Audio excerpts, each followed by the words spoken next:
father originally. You see? So every child has a mother and father. It's a self-evident truth. But when you talk about self-evident, what they're talking about is something that's pre-existing, and you can't really argue against it. You know, such as the spiritual world is existing way before the material world was created. Because the spiritual world is not created, it's eternal. And everything in the spiritual world is self-evident truth, such as Krishna is the Supreme Personality of Godhead. There's no arguing with that. That's what it means by self-evident. If you know who Krishna is, then you would know that it's he's a self-evident truth. And the reason why they say there's no such thing as self-evident truth is because they try and understand nature through the inductive system. That is, by gathering a lot, doing a lot of experiments, seeing if there's a pattern, and then making a theory. You say, well, their senses are imperfect. Their observations are not perfect, right? So, therefore, they come up with conclusions that can be false, like the Big Bang Theory, or the evolution theory of Darwin, or the Big Bang Theory of the physicists. You see, because their observation is incomplete, it's not perfect, and they reject the existence of the spiritual world and of the Supreme Personality of Godhead. So, therefore, they're making guesses based on their imperfect observation. And they think that those guesses and those speculations are knowledge. And they have to deny that there's a pre-existing perfect spiritual world in which everything is self-evident. Self-evident means you can't argue against it. Their point is you can argue against anything, in anyone, in any concept or any belief. You see why they say there's nothing self-evident. Because if it's self-evident, you can't argue. Can you argue against every child has a mother and father? No. You can't argue against it. Can you? Can you argue? No. So, and everything in the material world is created out of a supreme intelligent person. It's not that it happened by itself, but they make these theories. It just happens by itself. And therefore, they reject that there's anything called self-evident truth that you can't argue against. Okay. So you did your homework also?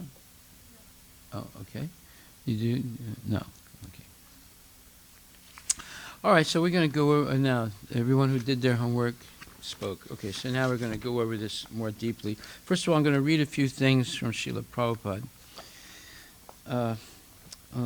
In Srimad Bhagavatam, you can write these references down because this will be part of your homework for Friday.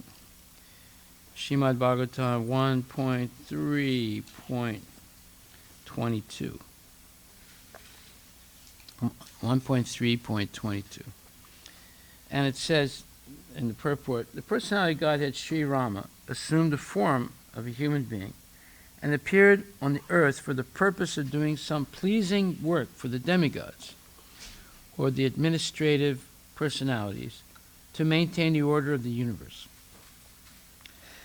Sometimes great demons and atheists like Ravana and Hiranyakashipu and many others become very famous due to advanced material civilization by the help of material science and other activities with the spirit of challenging the established order of the Lord. For example, the attempt to fly to other planets by material means is a challenge to the established order. The conditions of each and every planet are different, and different classes of human beings are accommodated there for particular purposes mentioned in the codes of the Lord. But, puffed up by tiny success and material advancement, sometimes the godless materialists challenge the existence of God. Ravana was one of them, and he wanted to deport ordinary men to the planet of Indra, heaven, by material means without consideration of the necessary qualifications. He wanted a staircase to be built up, directly reaching the heavenly planet, so that people might not be required to undergo the routine of pious work necessary to enter that planet. He also wanted to perform other acts against the established order of the established rule of the Lord. He even challenged the authority of Sri Rama, the personality of Godhead, and kidnapped his wife, Sita. Of course, Lord Rama came to chastise this atheist, answering the prayer and desire of the demigods. He therefore took up the challenge of Ravana, and the complete activity is the subject matter of the Ramayana. Because Lord Ramachandra was the personality of Godhead, he established superhuman activities which no human being, including the materially advanced Ravana, could perform. Lord Ramachandra prepared a royal road on the Indian Ocean with stones that floated on the water. The modern scientists have done research in the area of weightlessness, but it is not possible to bring in weightlessness anywhere and everywhere. But because weightlessness is the creation of the Lord, by which he can make the gigantic planets fly and float in the air, he made the stones even within the earth to be weightless, and prepared a stone bridge on the sea without any supporting pillar. That is the display of the power of God. So, what did he just say here in Prabhupada? This purport to 1.3.22. He's saying that just because scientists make a little bit of advancement in science, they think that they can change the order of the universe. First of all, they say the universe functions in an orderly way. But through their science, they want to change the order of the universe. Now, one question you have for Friday is, how are the scientists today trying to change the order of the universe?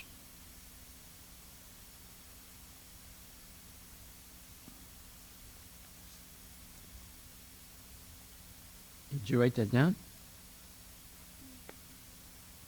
How are the scientists today trying to change the order of the universe?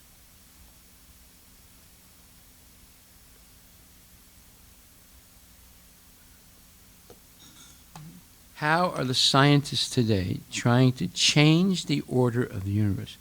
So Sanskriti, if you're going to write down your homework, that means you're going to do it, right?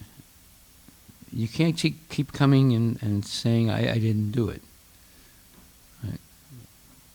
Okay. How are the scientists today trying to change the order of the universe? So we can discuss this a little bit. You have any ideas, Augustia?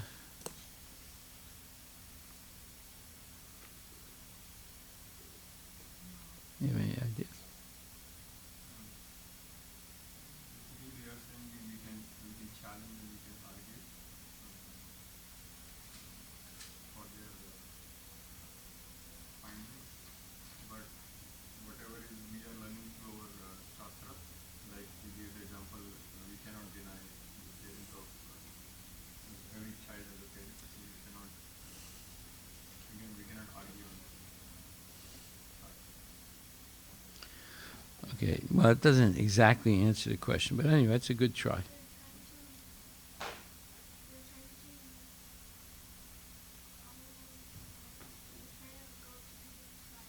That's one way, yes.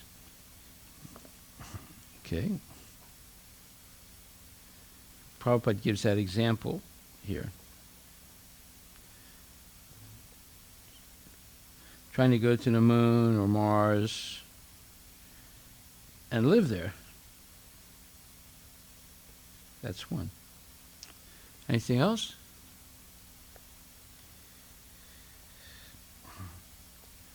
Yes.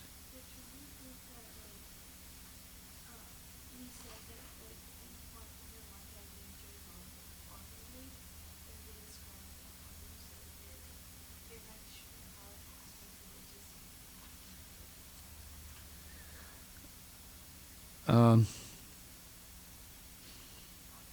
yeah, that not exactly on the question, but it's close. Yeah.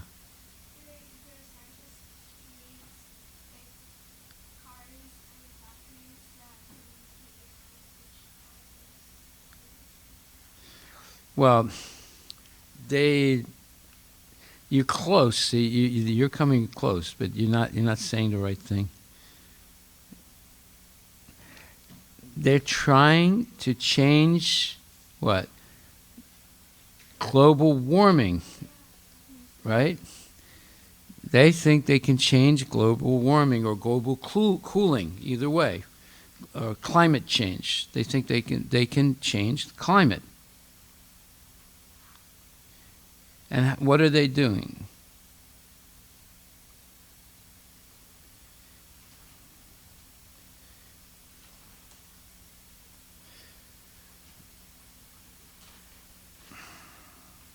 Well, they want to eliminate all cars, all what you call uh, combustion engines, right? That means trucks, cars, trains, airplanes. They want to eliminate all that because they think that's what's polluting the atmosphere. And they want to, well, anyway, therefore, what you said is correct. First of all, they create these things. Then they say it's polluting the atmosphere. Now they want to eliminate these things. But is it actually true that cars are causing the changing of the weather and harming the earth? That's what they say. Well, some scientists say it's not. It's negligible. Whatever exhausts come out of cars and factories. Other scientists say it's seriously impacting the earth. Okay, see here's what we have to understand. Man didn't create the universe, therefore man cannot destroy it nor change it. But man can only whatever man creates, like cars and combustion engines and oil rigs and things like that. Those things, everything man, skyscrapers, bridges, tunnels, houses, streets, sewage systems, all those things can be destroyed. But they can't destroy the nature. They can't destroy the earth. They can't destroy the atmosphere. All these things, they didn't create these things, therefore they don't have the power to destroy them. Do they have the power to alter these things? Actually not. Why not? Because Krishna has created the different cycles in nature, called the carbon cycle, the nitrogen cycle, the phosphorus cycle, the water cycle, the wind cycle, the changing seasons, birth, death, old age, and disease of the material body. All these things have been created by Krishna, so they can't destroy these things. They can't stop these things. They can't interrupt them. They can't make them better.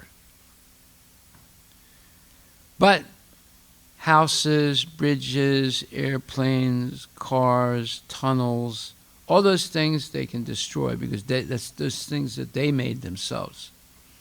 But whatever Krishna has made, they can't create it, they can't change it, and they can't destroy it. But they think they can. Yes?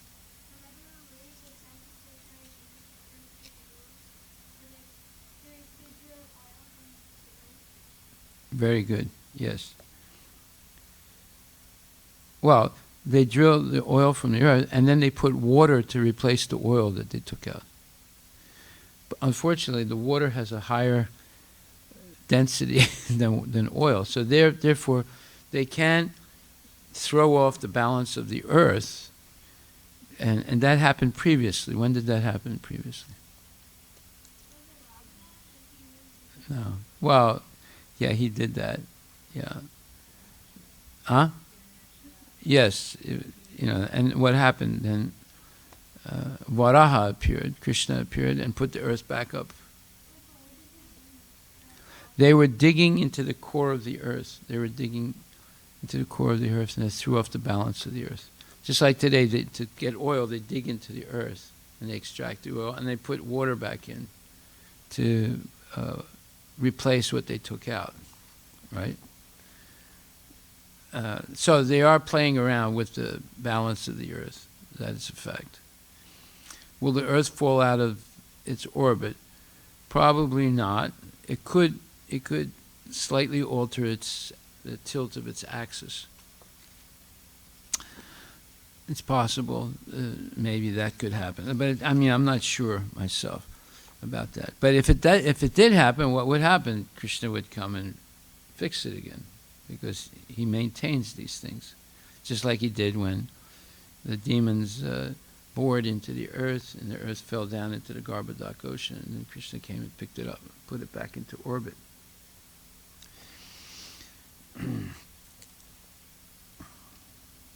Okay, so that's one homework today. So the demons, what is it that they do? Here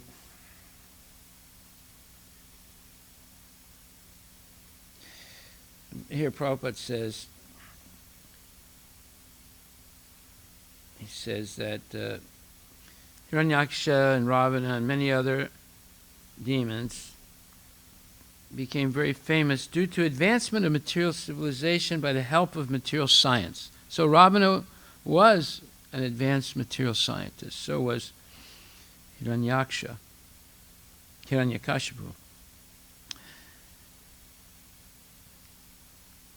And their whole purpose is to challenge the established order of Krishna, that Krishna made and established. And he says, for example, the attempt to fly to other planets by material means is a challenge to the established order.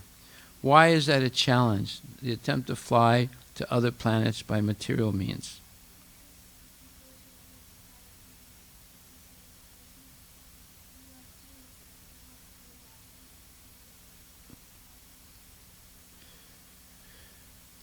Yeah, every planet has its own atmosphere. And everywhere in the universe, there's earth, water, fire, air, ether, but in different quantities. Like on the sun, the main element is fire. On the earth, the main element is water. See? So most of our body is made with water. So what would happen if our body, the body we have now, goes to the sun? Yeah, it would die immediately. It would burn up. Because you need a body which is mostly fire, and there's a little bit of water, a little bit of earth, a little bit of air. Whereas here, there's mostly water, then earth, and then some air, and some fire. We have fire. It's called hydrochloric acid in the stomach. But what protects us from getting burned by that hydrochloric acid is mucus. Every day you make about 1.5 quarts of mucus, and that mucus protects your stomach lining and your intestines. Now, if you get a problem with the mucus, then you'll get ulcers and other problems, because the acid that's naturally existing in the stomach to digest proteins will burn the lining of your intestines and your stomach. And if you don't have enough acid, then you're not able to digest proteins, and then you get a lot of gas and bloating and headaches, and you get different aches and pains all over the body. So there's this balance in the body. everything is balanced correctly. But if you eat too much junk food, you have bad habits and so forth, then that balance is broken, or is not it loses its balance, and then all of a sudden you get different sicknesses. Like, for example, you can get irritable bowel syndrome. You ever hear that? Huh? Okay. That's a pretty prevalent problem in America. It's because they eat too much junk food, and then your bowels become irritated, and it causes you a lot of pain and suffering. And then you can get holes in your intestine, or the intestines get one part of them becomes weak, and then it collects toxic stuff in there, and you get really sick. And if it bursts, you can die. And all that is because the balance between the mucus and the acid is thrown off, and then the acid starts attacking your intestinal tract and goes into your bloodstream. And so many things happen, and it's horrible. People get really, really sick. Okay, so that's one point. Okay, so the scientists think that they're trying to fly to other planets by material means. So how do you go from one planet to another? How would you? Not only suitable body, you would have to worship the demigod of that planet, right? This is explained in Prabhupada's book called Easy Journey to Other Planets. There is a way to go to other planets, but it's not by rocket ships. You can get a change of body and go to another planet. Right? This is what the Egyptians were trying to do when they built the pyramids.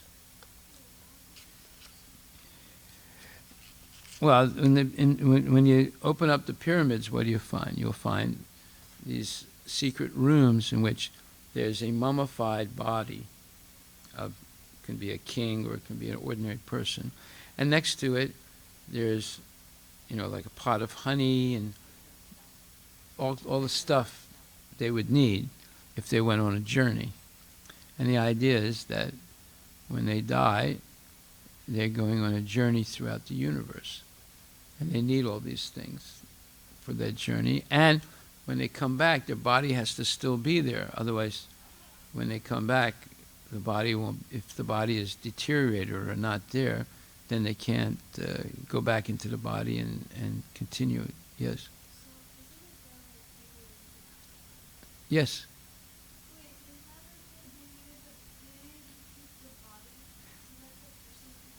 See, this is what yogis can do. They can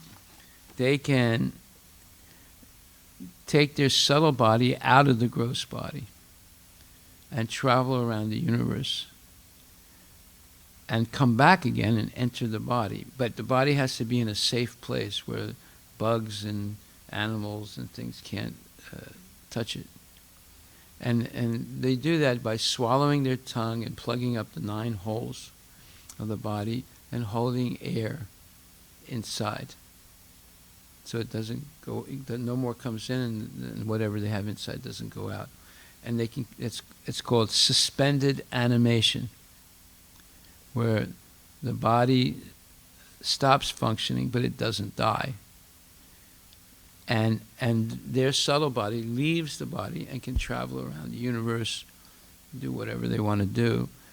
And when they come back, if their body has been eaten by bugs or something, then they can't go back into that body. Well, yeah, or it depends what kind of person they are. If they're not a good person, they become a ghost. If they're a good person, then they'll have to get another body, a material body, gross body. So you see, the Egyptians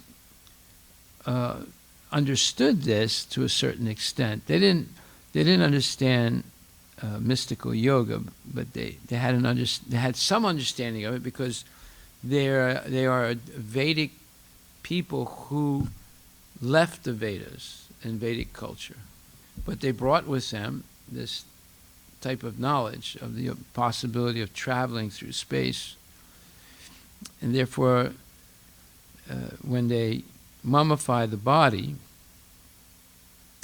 instead of doing the yogic process of swallowing the tongue and plugging up the 9 holes, they mummified the body, right? And then they put all these things, like when they opened up the pyramids, they found like honey that was still good after 3,000 years. And grains that were still there and is still good, they still sprout after 3,000 years. Because everything was preserved. But they had a very, let's say, lower understanding of the principles of yoga and how to travel throughout the universe and how to preserve. They had material means for preserving the body, not the yogic means of doing it. Okay, so anyway, so your homework is, how are scientists today trying to change the order of the universe? You mean right now?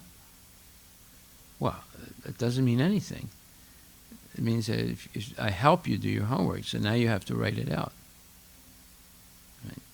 If you think you know it all, that's a mistake. Yes. Well, we discussed a bunch of things. We discussed at least 4 things. You mentioned 2 of them. Okay, so the next thing we're going to read from Bhagavatam.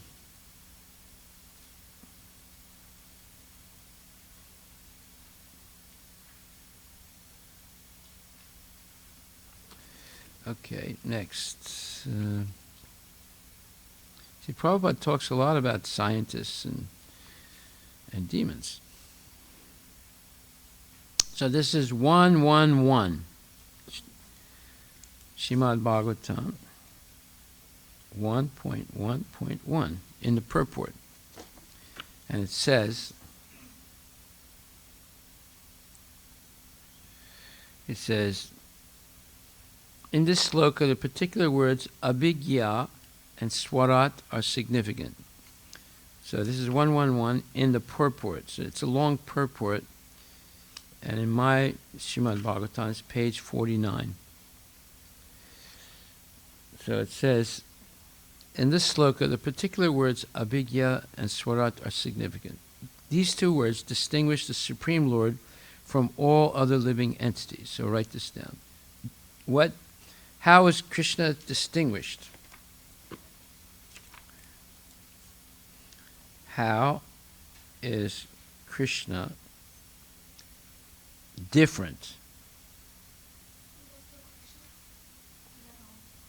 from all other living entities? This is second homework, yes. How is Krishna different from all other living entities?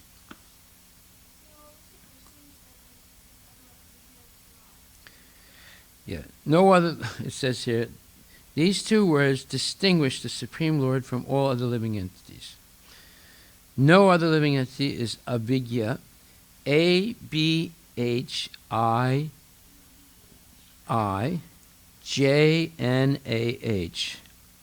A-B-H-I-J-N-A-H. Abhigya. And swarat.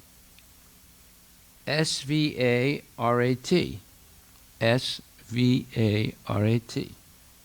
So what does that mean? Abhigya means he knows everything. And swarat means he's independent. He's liberated. He's always liberated, independent.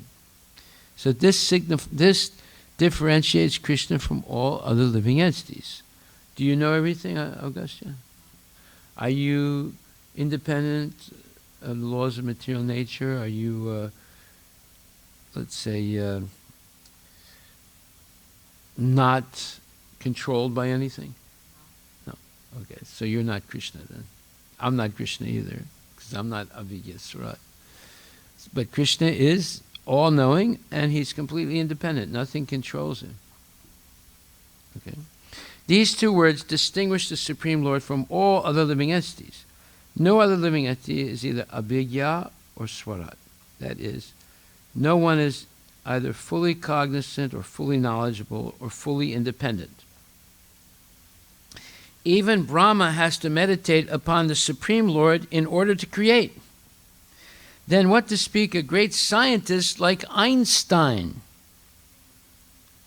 The brains of such a scientist are certainly not the products of any human being. Yeah, Einstein's brain was not created in a factory or in a laboratory or in a chemical factory, right? Scientists,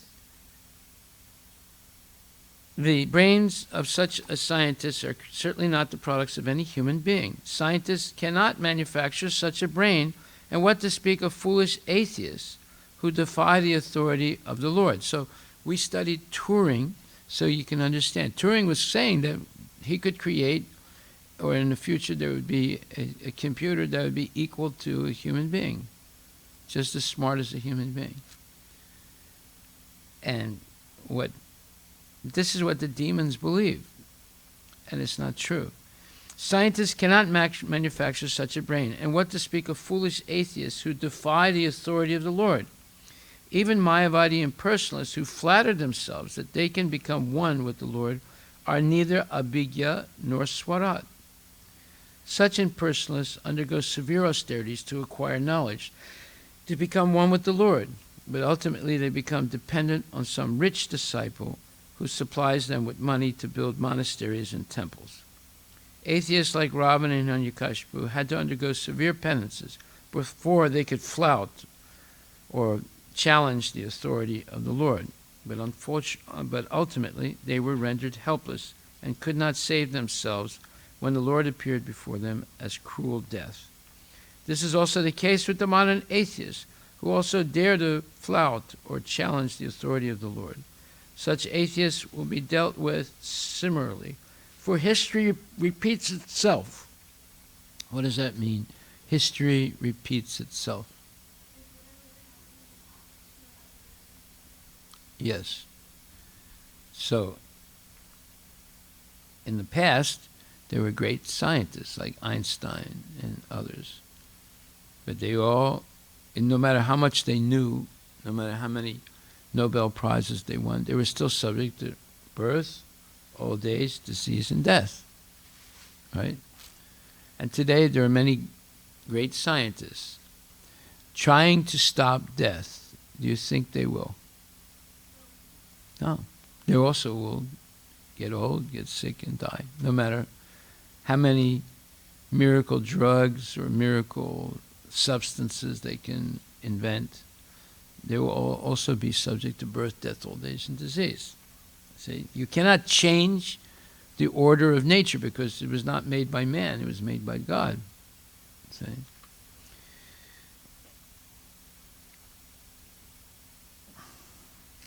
But ultimately, they were rendered helpless and could not save themselves when the Lord appeared before them as cruel death. This is also the case with the modern atheists who also dare to flout or challenge the authority of the Lord. Such atheists will be dealt with similarly, for history repeats itself. Whenever men neglect the authority of the Lord, nature and her laws are there to penalize them. This is confirmed in Bhagavad Gita in the well-known verse, Yada yada hi dharmasya glanyur bhavati bharata. You know this verse? Yada yada hi dharmasya glanyur bhavati bharata. Abhyuttanam adharmasya tadatmanam. Srijam yaham. Right? Whenever there's a decline of religion and concomitant rise of irreligion, at that time I appear, Krishna says, to protect the devotees, to destroy the demons, and reestablish the principles of religion. So whenever the scientists become too puffed up and think they can challenge the authority of God, like Turing. He thought he could make a computer equal to a human being. Then Krishna comes and he wipes them out. They're still subject to birth, death, old age, and disease.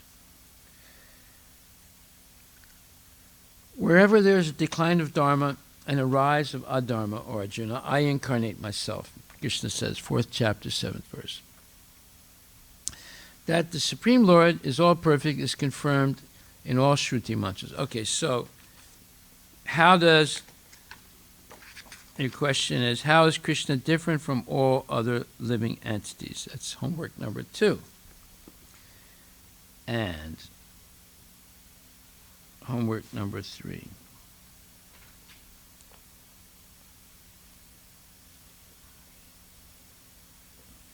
Homework number 3.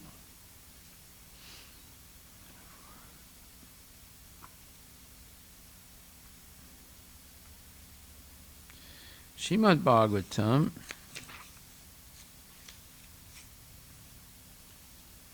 uh, 116.7. 1.16.7.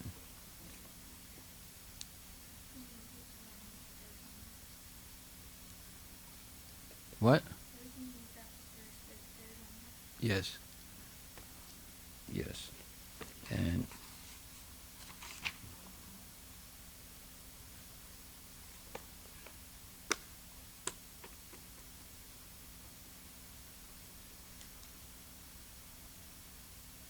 okay, it says, the living entity, as he develops from lower animal life to a higher human being, and gradually to higher intelligence, becomes anxious to get free from the clutches of death.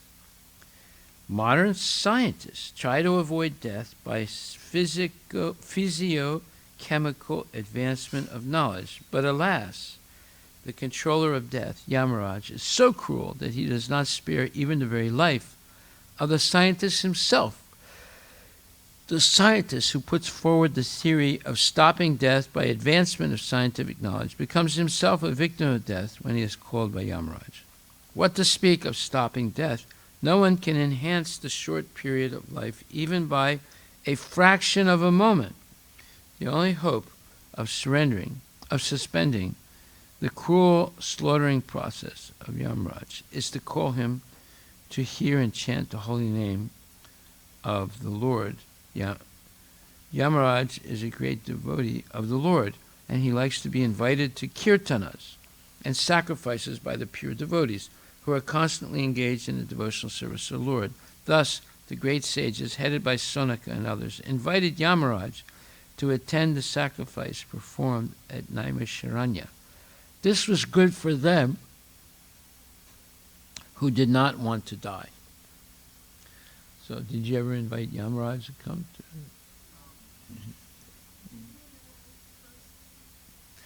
You can.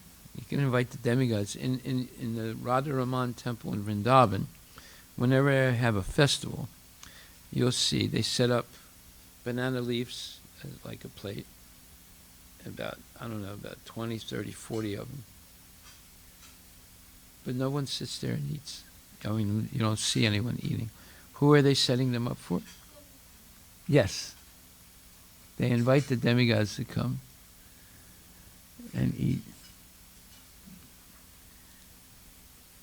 See, so it's normal that you invite the demigods. See, because no one's really inviting them. Of course, they invite them at that temple, but no one's really inviting them anymore. Therefore, they don't come. Prabhupada said, previously, great saints and saintly people were inviting the demigods to come. And they did come with their airplanes to the earth to have prasadam. They like prasadam. Okay, so it says here, the scientist who put forward the theory of stopping death by advancement of scientific knowledge becomes himself a victim of death when he is called by Yamaraj. What to speak of stopping death?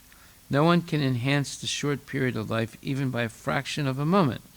The only hope of suspending the cruel slaughtering process of Yamaraj is to call him to hear the chant and holy name of the Lord.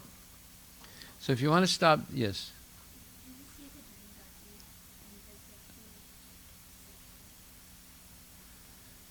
I can't say. See, demigods can eat just by hearing the prayers that you offer. At least Krishna does that. I'm assuming the demigods can also do that.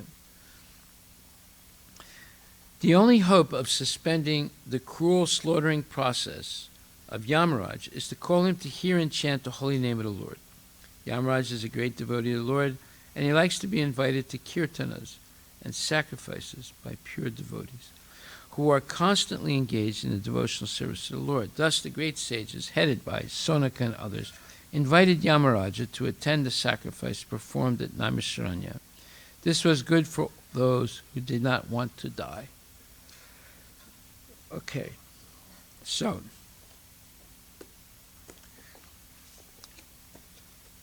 the third homework is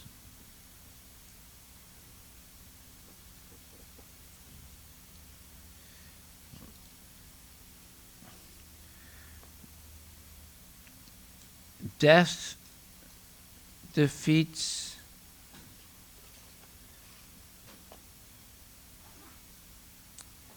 the scientist.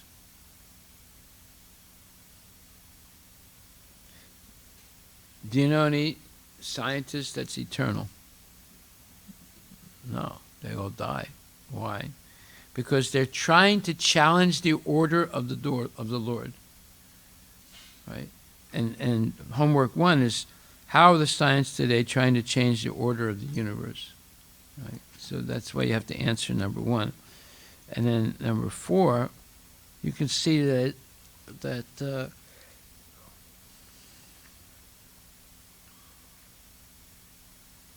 there is a way to escape the process of birth and death,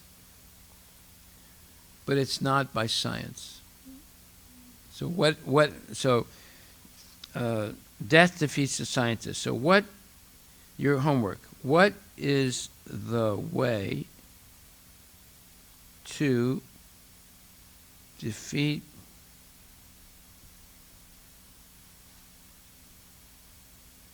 the process of death?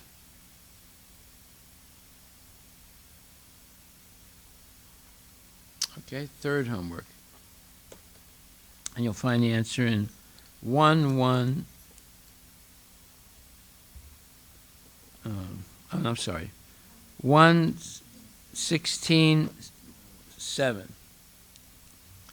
Okay, and fourth homework, and then we'll stop. So what time is it now? 8:30. So we're going to open the deities in a minute. So this is homework for Friday. The fourth homework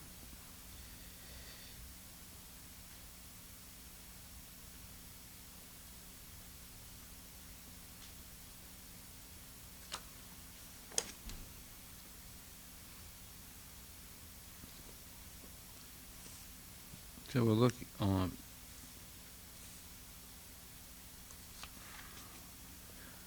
1:5:10.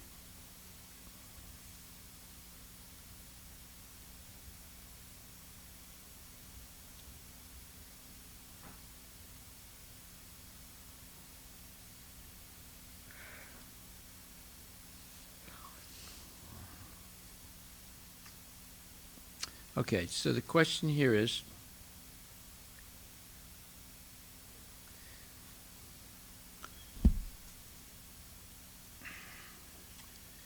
the scientists say that all phenomena, point 3 of their assumptions, all phenomena have natural causes. In other words, there's no such thing as God and supernatural causes, right? So this is what they say. Well, this verse 1:5:10 says, those words which do not describe the glories of the Lord, who alone can sanctify or purify the atmosphere of the whole universe, are considered by saintly persons to be like unto a place of pilgrimage for crows, What do crows eat? You know, Arush? What? Grains? No. Yes. They eat dead animals. You ever hear about roadkill? You know what roadkill is?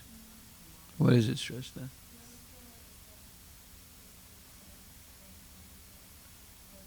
Like what? Yeah, because of cars. So the crows will come and eat those dead animals that have been killed, run over by a car. Okay. So it says here that those words which do not describe the glories of the Lord, who alone can sanctify the atmosphere of the whole universe, are considered by saintly persons to be like unto a place of pilgrimage for crows. Since the all-perfect persons are inhabitants of the transcendental abode, they do not derive any pleasure there. So what is it saying? It's saying, basically, that all the books that are recommended for you to read in school, right? Like, let's say, in kindergarten, they ask you to read a book, or first grade, they ask you to read the book Winnie the Pooh. The Pooh, is it? Winnie the Pooh. Is it the Pooh? What is it? Yeah, what's a Pooh? Nobody knows? Nobody knows what Winnie is poohed about. Okay. Well, did they ask you to read that book? Okay, what type of books did they ask you to read? Huh? What? No. What type of books do they ask you to read in school? What? Well, how about here?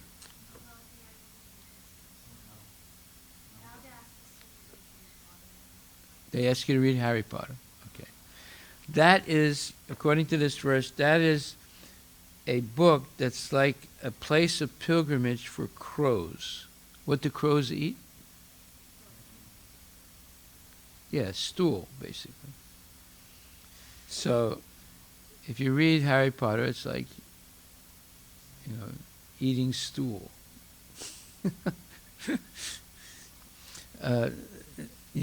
What they ask you to read.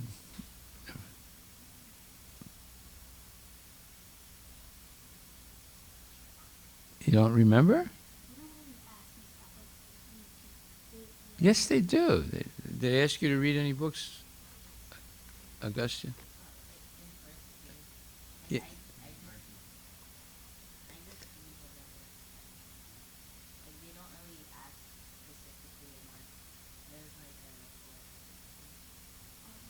Well, then, did they ask you to write a report and to read a book?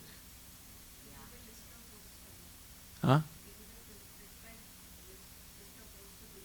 Okay, so can.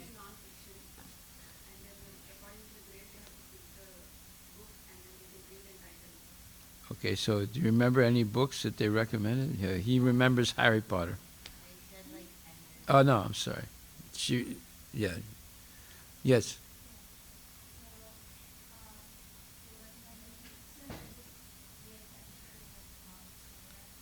Oh, The Adventures of Tom Sawyer. It's like Huckleberry Finn.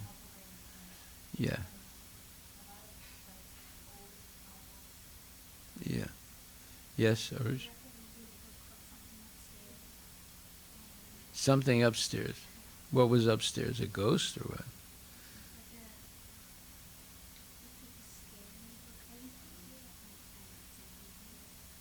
Okay.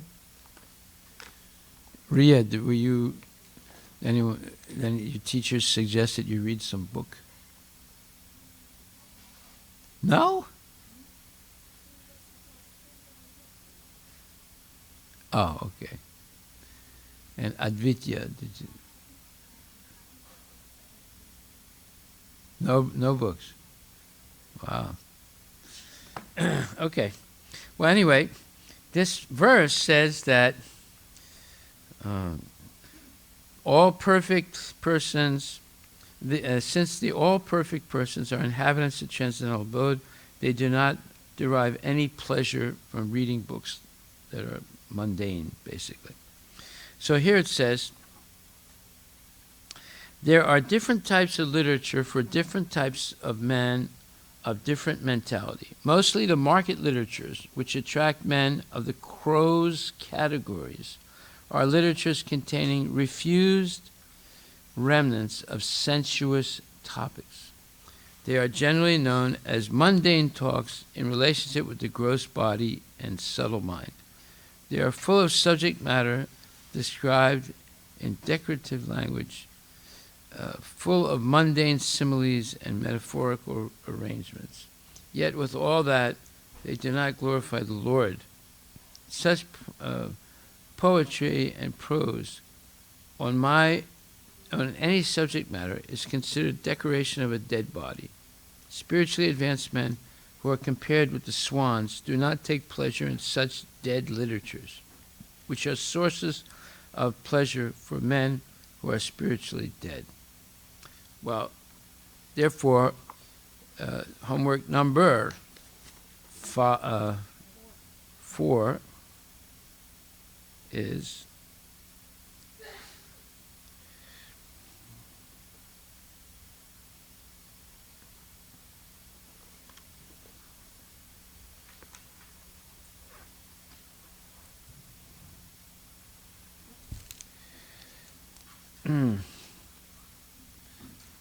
describe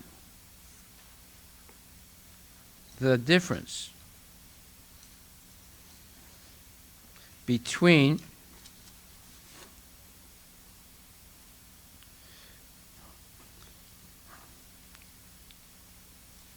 the literature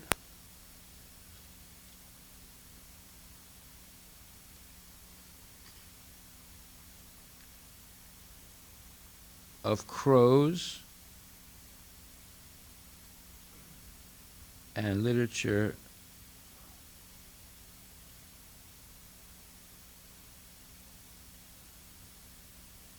for devotees. Describe the difference between the literature of crows and literature for devotees. So, obviously, your friends are reading books, right?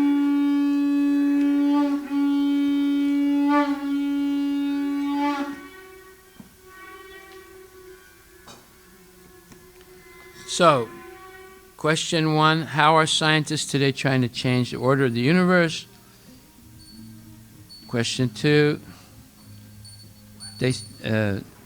Haribol. Anyway, we'll go over it and then we'll stop. Hare Krishna. Jai Shri Gaur Nitai Ki Jai.